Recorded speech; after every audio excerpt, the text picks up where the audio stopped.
கிறிஸ்துவுக்குள் பிரியமானவர்களே, ஆண்டவராகிய இயேசு கிறிஸ்துவின் நாமத்திலே உங்களை நான் வாழ்த்துகிறேன்.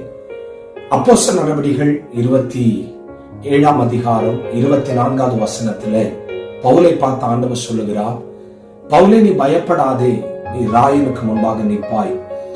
14 நாட்கள் கப்பல் பிரயாணத்தில் அதிக பாடுகள், கரை எப்படி சேர போகிறோம் என்று பவுலோடு சேர்ந்து 276 பேரும் அதிகமாய் பயந்தார்கள். பயந்தவர்கள் நடுவில் ஆண்டவர் அவர்களை பலப்படுத்தி அக்கறையில் கொண்டு சேர்த்து வாக்கு தத்தங்களை நிறைவேற்றின தேவனாய் இருக்கிறார். ஒருவேளை இன்னைக்கு ஏதாவது பிரச்சனைகளிலோ பாடுகளிலோ பயந்து இருப்பீர்களானால் கர்த்தருடைய வார்த்தை உங்களுக்கு கடந்து வருகிறது. நீங்க பயப்பட வேண்டாம், அழைத்தவர் உண்மை உள்ளவர். விசுவாசத்தோடு அவருடைய வாக்கு தத்தங்களையும் வசனத்தையும் உறுதியாய் பிடித்து நின்று கொள்ளுங்கள். அவர் உங்களை அக்கறையில சேர்க்க கர்த்தர் உங்களை போதுமான தேவனாய் இருக்கிறார். கர்த்தர்